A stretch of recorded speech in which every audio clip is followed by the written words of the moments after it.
All right, good evening, everybody, or morning, or afternoon, wherever you're watching this from. Welcome to Macho 16, or Macho Thursdays, number 16, rather. I'm your host, Macho Cheese. I got my bottled water right here. Unfortunately, not drinking out of my normal bottle, but I have a recycling project that I want to do for work, and so I'm kind of taking the opportunity to recycle a little bit. But anyways, enough about me. We are doing a 3,500 bracket tonight, aka heavyweight, over on the Mr. Moosebones channel. We got 29 monsters fighting tonight. Oh, by the way, Pyro, thank you for the sub earlier. That was very appreciated. But like I said, we got 29 friends tonight. Don't know if we're going to go fast forward. We might do round one, possibly two of losers fast forward, depending on how things are going. But yeah, we'll just kind of introduce the monsters as we go along. We're starting us off with Zephyr's monster. Don't know how to say this thing's name. Asarhadon, maybe. And then Limit Break by Rye. So let me go ahead and throw that up for us. And we'll go ahead and get into it. No need for fast forward right now. But yeah, so this is basically kind of just a normal 3,500 tournament, except there was a couple bans. So we did so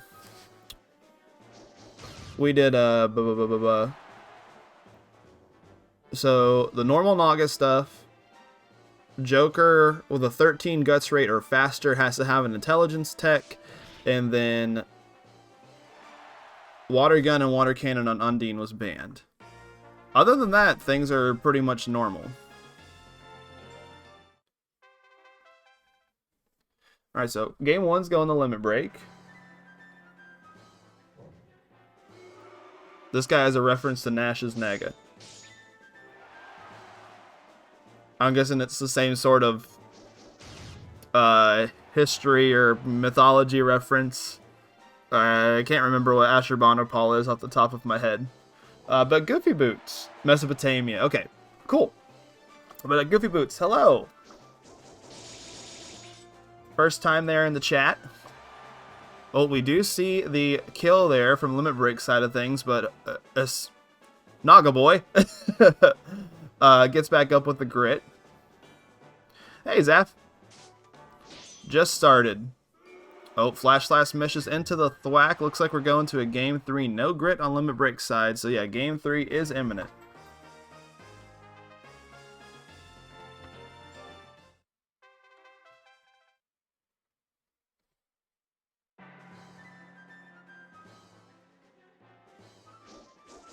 Guess what?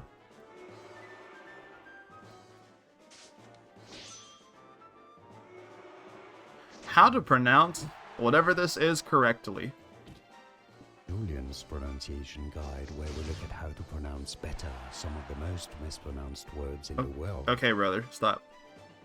The name of the king of the Assyrian Empire from the death of his father Sennacherib. For more names from history in the Bible, stay tuned. Esarhaddon. Okay, he took forever, but it's Esarhaddon. I'll try to remember that. Alright, looking back here at the match, it looks like Limit Break did have to grit here. I don't know if he's really got the power to be able to take this, and it's not like Esarhaddon can miss, so he's going to take that 2-1. And we'll be moving on in winner's bracket.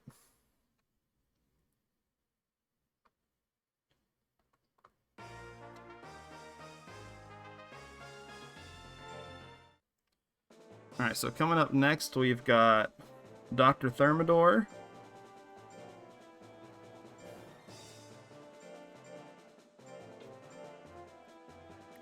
And Folgo. So we got JM versus Loki.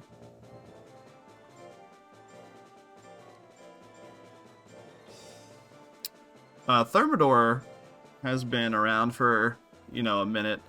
I don't recognize Folgo off the top of my head.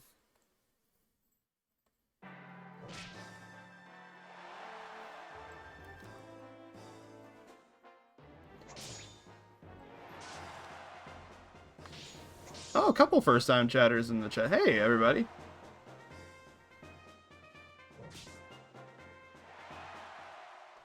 Alright, quick work there for Thermidor. Moving on to game number 2. I really don't want to raise another... What was the last Naga I raised? Actually, I think my only Naga I've ever raised is Resinut. Which, won because it's the Punisher.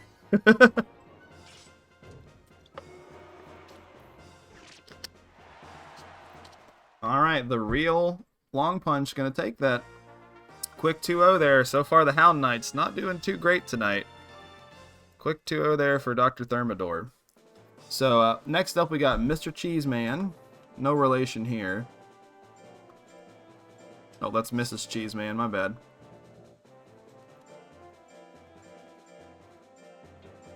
And we got Steamboat, so we got Freya's monsters coming up.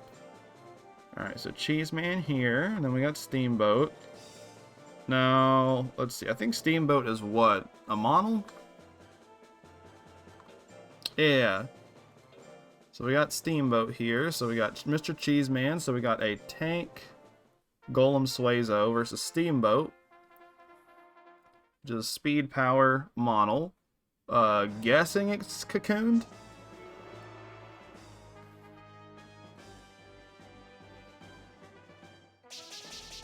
Oh, hits him with the tentacles. Not a lot of damage there, but a lot of withering. And with a tank, that's going to be a very hard move to come back from. Steamboat is cocooned. I figured. Especially after you said you didn't like worm subs. I'd imagine you'd only do this just to be optimal. I like the name Mr. Cheeseman. It's very fitting. Even though, where it's supposed to kind of look like rock craggle, I'd imagine, it kind of looks a little bit like scales. Very interesting design there. On, it's Golem Suezo, but I can't remember the actual monster's name off the top of my head. Alright, charging the 54 is going to whiff. I think this is probably a lost cause for Cheeseman. Maybe like a brow smash crit one-hit KO. But Steamboat's just kind of toying with them. And on the last second there, does get the Spike Stabs KO. Titan, that's right.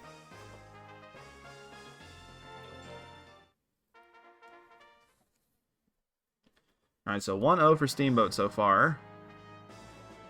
Seen a couple of tanks tonight. Limit Break was a tank. Cheeseman, tank. Tank Golem, kind of a build that's a little bit hard to make work, but we have seen it do okay before. I think, what was it, the first year? The first, not year, but the first, like, format of Specialist. I think a Tank Golem did really well. Titan. Alright, couple of needle stabs. Gonna clean it up there. Steamboat moving on. Quick. Not really quick, but pretty easy 2-0 for it. Alright, so we have another Golem coming up, I believe. So we got Fake Life's Parasite versus the Diamond by Andor. So 2 monsters that we've seen in Macho Thursdays before, I think. What's up, Crab? I don't know why I called you Crab. Spider. What's up, Spider? Yeah, so we got Parasite, we got the Diamond. 2 strong, speedy boys. The Diamond, I think, doing pretty well in, let's see, the last heavyweight tournament that we did. Let's see, it's been a minute. Oh, just big one-hit KO there from the Magic Punch. Very ironic that Bajarl's winning against Fake Life. But I know Andor, I think, is a big fan of Bajarl too.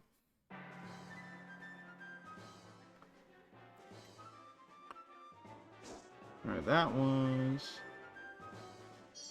was Greendale League.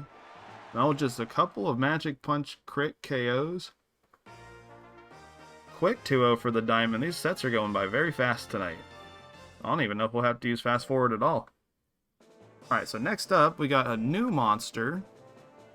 We got Germinator one of Kane's monsters.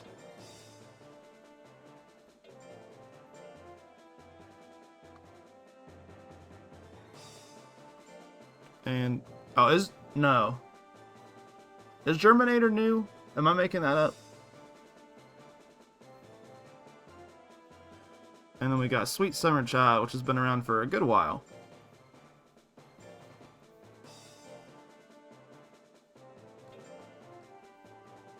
You expect to go 0-2 in every 3,500. Oh, this is a cool stat spread. I like this. 812 life, 988 power, 900 skill, 800 speed. This is cool. I don't think I've ever seen this loadout before. Germinator is new. Okay, I thought so. I like the stat spread. Interested to see how it's going to do.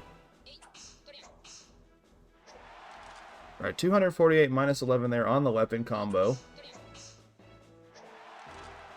So little bitty bits of damage into the blaze wall. Ooh, big damage and retaliation. 566 on the crit. Decent amount of guts down.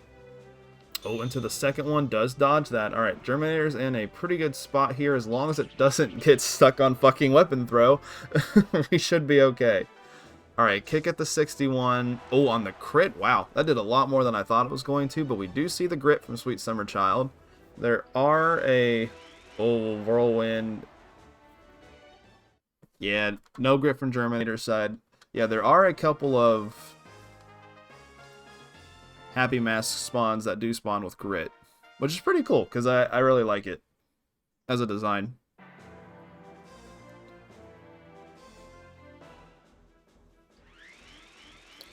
Alright, big dodge there. Yeah, okay, so it was Macho Thursdays number 13. The diamond ended up getting 5th, which is pretty good.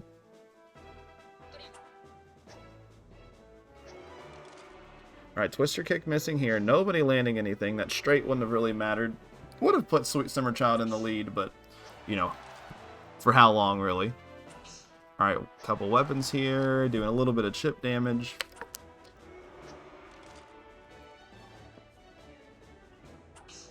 Alright, another weapon. They're hitting. Ooh, Firewall and Retaliation. 261. Oh, Germinator has Anger. That's cool. Using that extra bit of life to get some of that resource regeneration going. Well, a little bit of damage there. Alright, Germinator's got to swing something pretty big. Twister Kick's definitely the move. Does he go for it? 63%. Oh, it misses. Even with the gigantic guts lead, Sweet Summer Child is going to dodge out of the way and take that 2-0. I think that was the longest set that we've had so far, and it was only 2 games. We had a quicker one that was 2-1. Alright, so we're going to get to see another Metal Glay. I think that one's Glay. Glory's the Durahan. We're going to have Mr. Stromboli. Nash's Monster versus Hatara. So we're actually going to have a tank battle.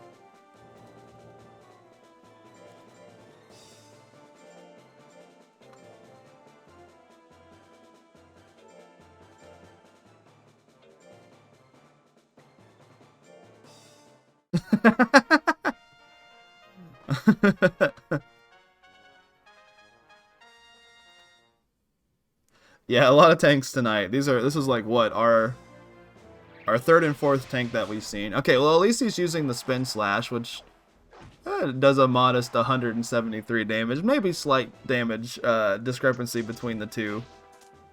We are going to see the combination. Do we see an Anger? We do see an Anger, so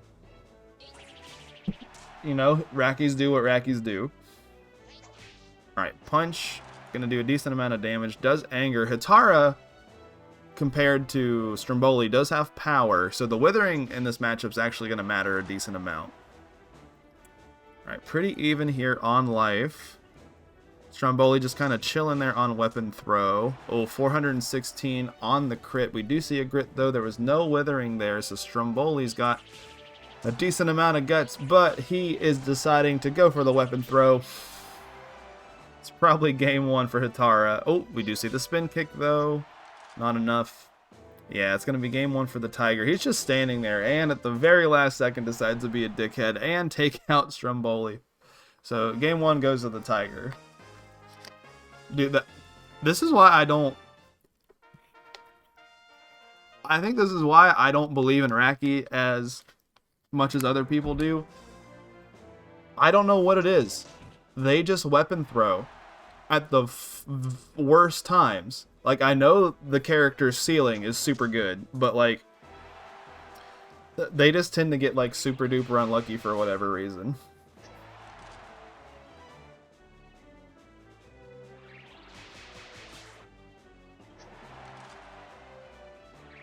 Oh, I've never seen just put Hatara through the fucking rinse cycle.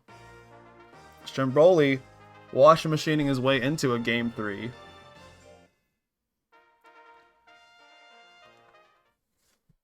Straight Beyblades right now.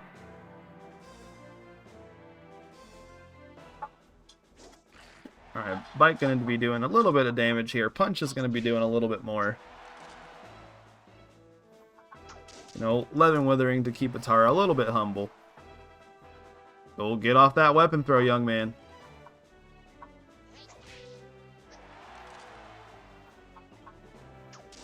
It's pretty funny how the guts just seem to be like pretty constantly even in this matchup. Until now, we're going to see the anger, which is not going to kill, and it's going to allow Stromboli to build up a ton of guts. We've seen what he did with the spin slash last time. Is he going to go for the same tactic? Big damage. Does proc the Fury. He can. Oh, he's going for it again. Is he going to do the third one to get the KO?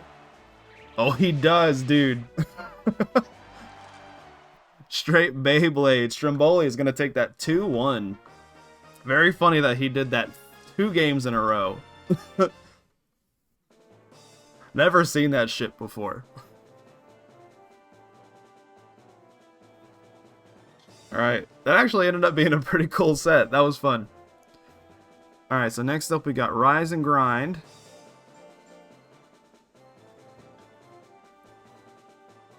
Kind of infamous? Famous? I'm not sure. Anyways, this is Bob's like optimized sniper. So, interested to see how this is gonna do. He's got kind of a track record of his monsters not doing the best when they get debuted in a Macho Thursdays, but we'll see. I think this monster potentially could just kind of take the whole thing tonight.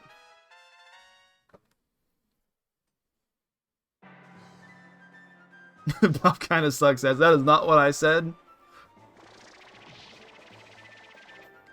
He only sucks ass in Macho Thursdays. Get it right. But it's only in 3,500.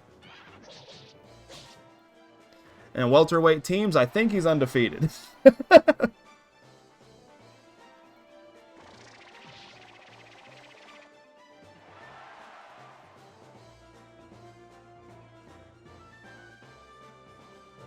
Alright, just need this lyric kick to close it out here. 61% does whiff. Can go for another one. Triple stab's probably the better play. Does get the hit there. Predator gets knocked out. Predator, by the way, insane name for a monster.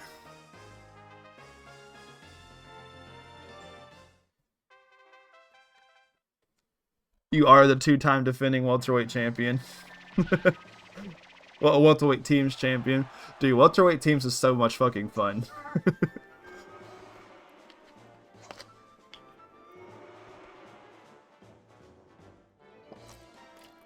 Selby can get pretty fucking unlucky too.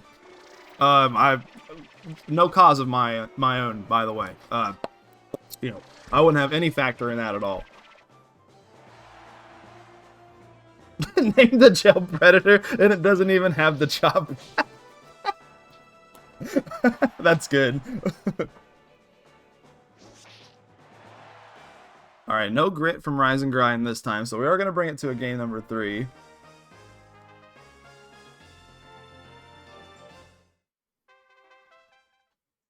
The Nagas playing Crusader Kings. Everyone say hi, Zanaga.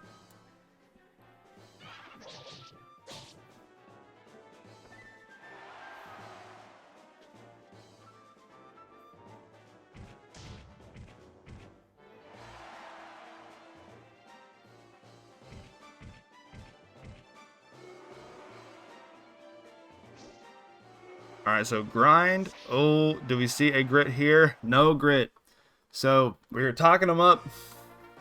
He's just getting his first tourney jitters out of the way. So Predator's going to be moving on 2-1. And it's just kind of tradition at this point, you know.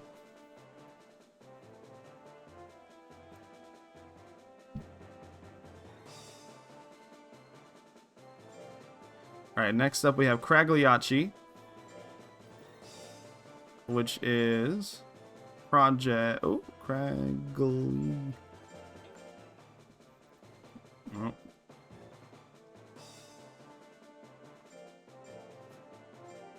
Letters are hard. Yeah, it's a really good name. And Bubsy by 7, which is not a name I recognize. Oh, we have a golem. Wait. Oh, this is a 2997 build? No. Huh. Well, it's understated, but I mean, still could potentially win. So I guess we'll see how it does. Would have been very funny if it just had Cyclone and was just send Cyclone. Alright. Crit Brow Hit can do some work here, so could see that. Bubsy's kind of just been standing there, though. Does go for the charge, just miss on the 52. Oh, into the 99% Death Punch whiff. Alright, into the Death Smash, so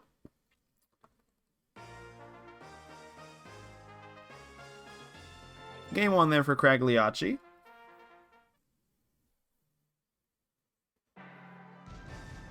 Alright, he's 0-3 on charge, unfortunately, which is his hit tech, so never good to see there. But he can do some work if he uses his brow hit. He is getting withered down pretty hard.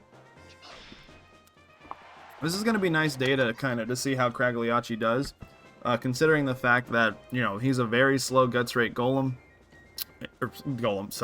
Very slow guts rate Joker, and you know, he's not really actually affected by the ban. So quick 2-0 for him, but Bubsy will get a chance to fight again in loser's bracket. For anyone who's new and who's just kind of hanging out who might not know, we do double elimination style brackets here most of the time on Macho Thursdays. If I get a really low amount of entrants, we do round robin from time to time, but that's usually kind of on like niche formats like we did last time with the Greendale thing. Alright, so next up we got Titania.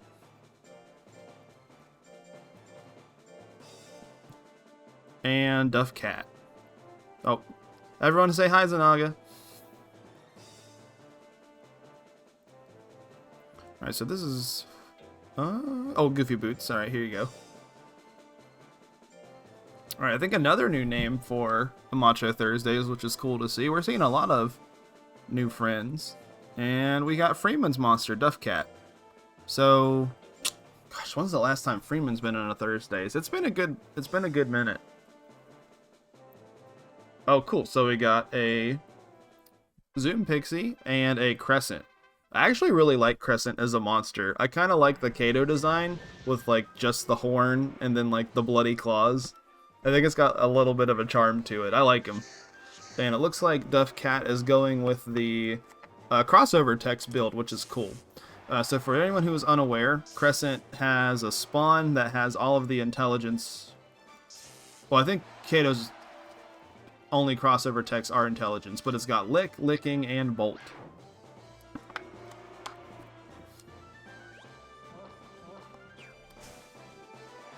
Oh, big 561 there on the oil spray. A lot of withering, a lot of damage. Duff is going to take that first game.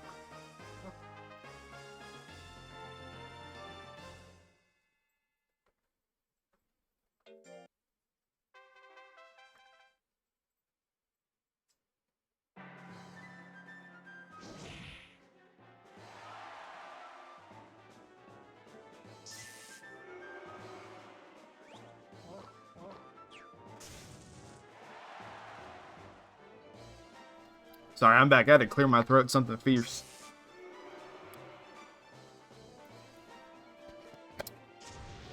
I really like oil spray as a tech. Withering Kato's cool. Oh, what is not cool is using Thrust Claw when you're an intelligence build. Ooh, Million Claw is going to hit there on the 55%. Does put Duff down into the yellow health. Licking in retaliation. Ooh, decent amount of guts down. Not enough damage to kill, though. Those techs don't do a whole lot of damage. Ooh, goes for the tail. Duff could just kind of run it down with power techs if he wanted to. Could probably run it down with the oil flame animation. Alright, is going to dodge. Titania. Oh, it has a chance here. Claw combo at the last second. Probably going to take it here. Oh, buzzer beater, bringing it to a game number 3.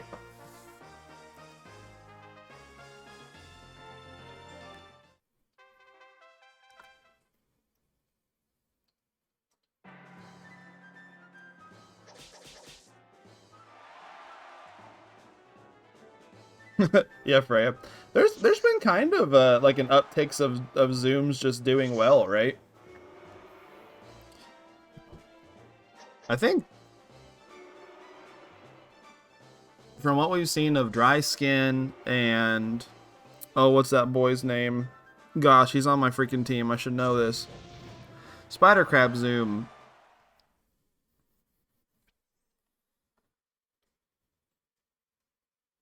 Snapdragon, that's right. Yeah, and then Claw Lobber. There's kind of been a big uptick in Zooms doing well. Speaking of Zooms doing well, Titania wins that 2-1. And then we're moving on to... Oh, okay. So we get to see my new model that I made the other day. So we got Rob Star coming up, which is Mr. Dragon W's monster. Another tank versus... just want to grill. My Burning Wall. This is for Freya's upcoming tournament, for her birthday tournament. So we got a tank, Renocraft, and a Burning Wall. Speed Burning Wall. He just wants to grill, for God's sakes. Alright, so he does have the 3 knocks. Other than that, he doesn't have, like, an insane amount of damage output. But we're not even going to get to see that, because he just decides to stand there. So Rob Star is going to take that game 1.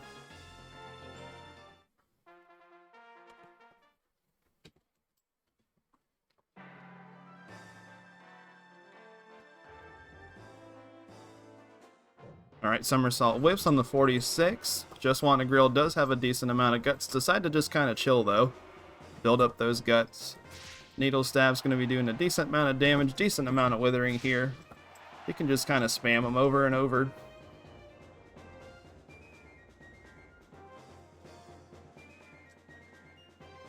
Alright, Somersault going to whiff there. Robstar not hitting anything so far this set. Alright, goes for the 3 knocks. This is probably going to be it. Yeah, decent amount of damage, decent amount of withering there. So Just Want to Grill goes unhit that second game, brings it to a game number 3. Does Grill use propane or charcoal? Man's a charcoal brick. Yeah, let's go with that. Alright. Not able to dodge too much here. Grill is just kind of chilling, goes for the charge. Probably not the move that he wants to use in this matchup, but he can roll down damage probably pretty well with it. Oh, procs the guard, which is pretty interesting. Going to cut down Grill's damage output, but it's also going to cut down on Robstar's damage output. Alright, long punch here. Grill probably needs to chill. He needs to dodge a little bit. Probably needs that 3 knocks or a couple of needle stabs. Alright, doing a decent amount of withering. Keeping Robstar out of his dangerous techs. Oh, goes for the long punch right on the frame that he could use it. Couple flattenings here. Could close the game out. This is a very close game. Does he buffer another one? Oh, he's just standing. Oh, goes for the needle stabs. We do see a grit, but Just Want to Grill is going to take that very close game 2-1.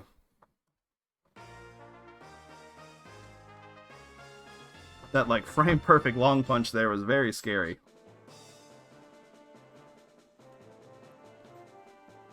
even with that 3 knocks, tanks are probably not the matchup that he wants to run into rather. Alright, next up we're going to have Hachimon, which is Zaf's monster, and Articuno, which is, I think I say this like every time this bird pops up on screen, which is one of like the oldest running like competitive monster we've seen since DX dropped.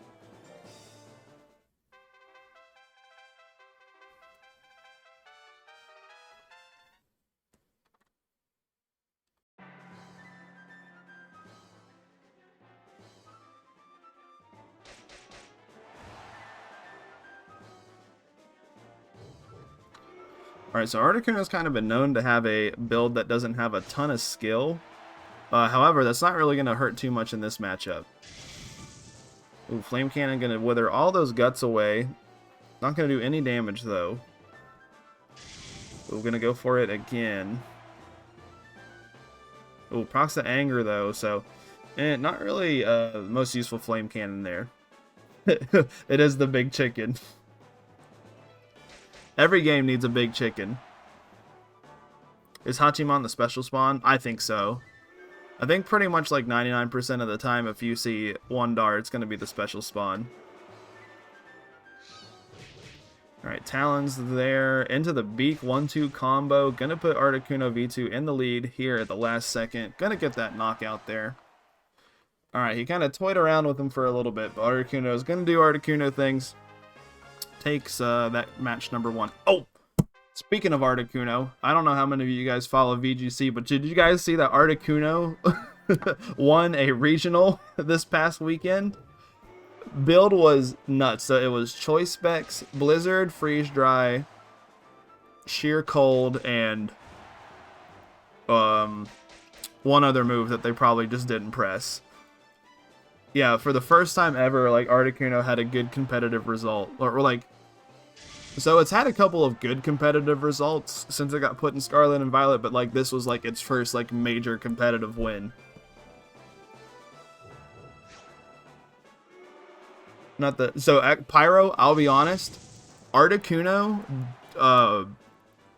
getting a result like that is probably crazier than Pachirisu.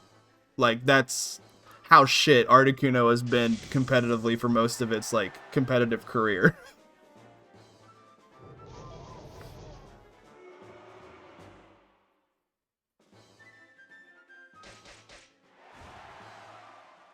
Yeah, like Pachirisu in previous formats was a way stronger Pokemon than Articuno has ever been.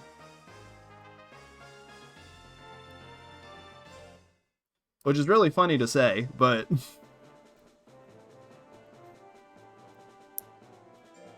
Alright, next up we got Ulification. And Big Old Pupper. So we got Lily versus Spider. Oh, don't know I'm typing Lily in there.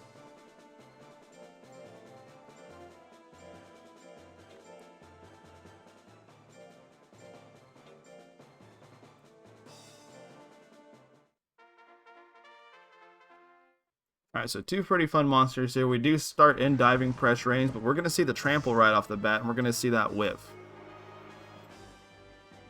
Alright, so Pumper's just kind of chilling. He was just kind of standing there the whole time. And Terra did a lot for bad defensive typings and Snowscape. Well, that's actually, Carl, that's the funniest part, is it was just Terra Ice. So it still had all of those, like, obviously, yeah, like, Pure Ice is probably, is it a better, is Pure Ice a better, Pure Ice is probably a better defensive typing than Ice Flying, right? Because you don't have the 4 times, anyways, we're going to a game 3. You don't have the 4 times rock weakness, which is really important. And then, like, once you go pure ice, the snowscape boosts and the screens boost are really gonna, like, mitigate a lot of damage.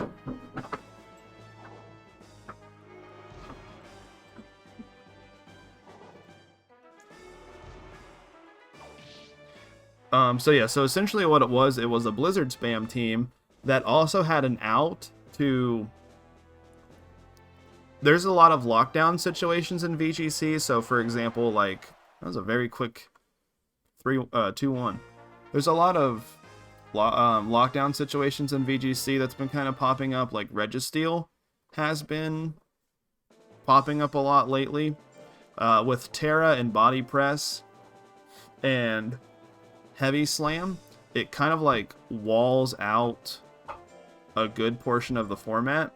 But the cool thing about Articuno, which I think a couple people adapted to that, is like you just send it in against Registeel and you just keep spamming Sheer Cold until you kill it. And it's like, it sounds stupid, but like it's legitimately one of the best strategies against it, because Registeel, even with the Iron Defense boosts, isn't going to be really doing a ton of damage to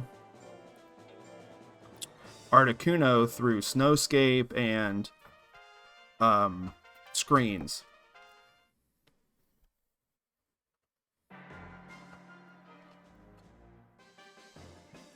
Yeah, so... Oh.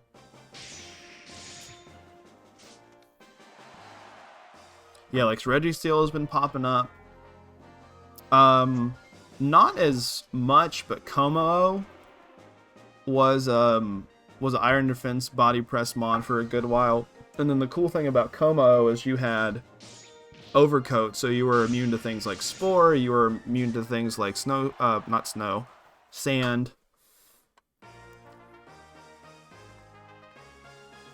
And then like you could run like mixed, or you could go like Iron Defense Body Press, but then you have like your special attacking moves. Or you can even do something fun like Clanger is Soul, Body Press, Iron Defense, like Flash Cannon.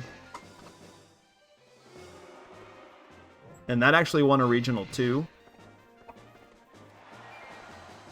Like the very, very early start of Reg F. Was it F at that point? Yeah, I think Como was Reg F. Alright, quick 2-0 there.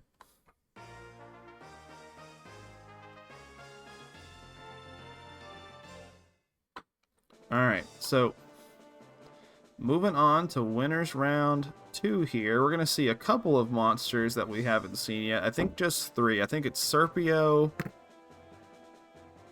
Needles, and Bestus Boy are the only 3 that we haven't yet. So if you're new to the stream, I don't actually seed stuff for Thursdays. I will kind of seed and kind of like what am I trying to say? And kind of like vet my pools and stuff for my Saturday tournaments whenever I have those. But for Thursdays, I just throw the list in, I hit randomize, and we get what we get, and we don't throw a fit.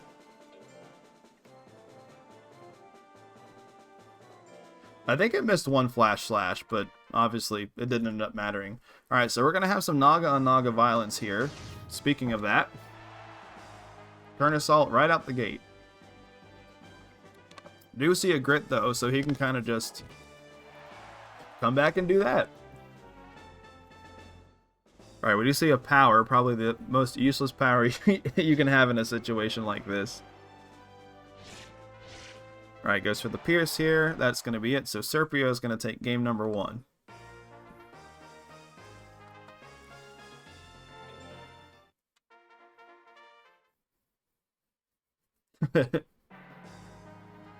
What was that thing? Nash brings it up every once in a while. Oh, if you had power and you used a self-damaging tech, you could actually knock yourself out. Like that was like something people thought for a really long time. You think 2/3 of those were crits? No, they are Naga. Actually, I can't remember off the top of my head if Naga's got a good crit rate in general. I don't know. It's kind of a monster I don't pay attention to a lot because he's a little overpowered dickhead. Yeah, it's only E sharpness on Turn Assault. No, he's pretty low on crit. Actually, every move that I've looked at has had at most 7 sharpness. Okay, so yeah, he's not really a crit mon. Alright, so it's going to be 2-0 for Serpio. Serpio's been on a decent amount of Monster Rancher tournament streams that I've seen. I mean, he's a good monster. It's Naga.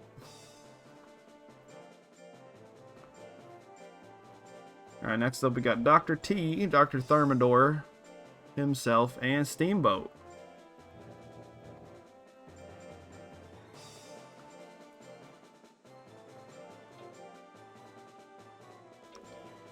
So we got JM versus Freya.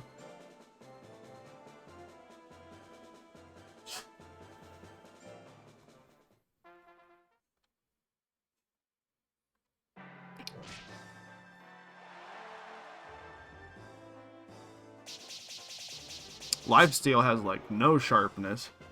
And then Poison Gas is the sharpest tech besides the sharp techs that Freya was talking about. And then yeah, the sharp techs are still, I would say still fairly low for sharp techs. It's maxes out at 21 on I-Beam, which I guess maxes out at 41% chance to crit after all the bonuses. Anyways, I wasn't really paying attention to that match. Crab won, game 1, game 2.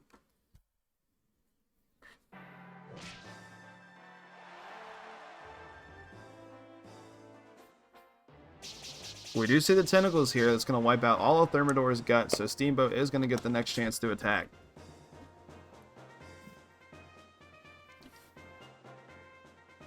Maybe, if he decides to. Could go for another tentacles. Alright, does dodge there, so things are looking good in Thermidor's corner. Claw Assault dodge there. Still has the guts lead. Mono is so thin that the sacred combo doesn't work. That is pretty funny. Skinny Queen. Alright, another tentacles there. Does whiff. Steamboat not having the best luck in this set so far. Does have the life lead though, so if Thermidor is not able to hit anything, he's going to be sitting pretty in game number 3. Goes for the long punch there. That's probably going to be it unless Steamboat pulls something out of his butt here, which he doesn't. So we're going to see a 2-0 from the good doctor.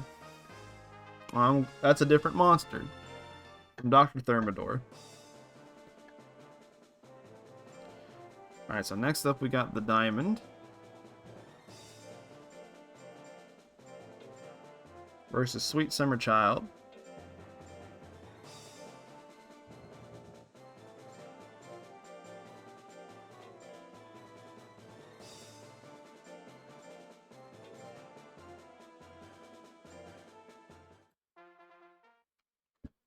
How we doing on time? So we're around and 2 matches in, and it's been about an hour, so we'll probably get this round done in about probably around 9. And we'll do one more round of winners. We might do like the first round of losers in fast forward, but that might be about it. Things are going by fairly fast tonight. Alright, so Diamond's up here. We did see the power already dissipate on Sweet Summer Child and is unable to hit anything so far. Hook here, the 39%, just to go a little overkill there with the crit. Diamond takes game number 1. You're going to pass out. Well, thanks for tuning in a little bit, man. I know it's very late over there.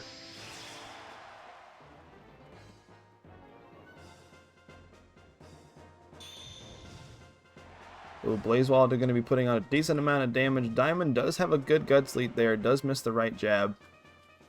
Alright, Thunderbolt. Misses there on the coin flip.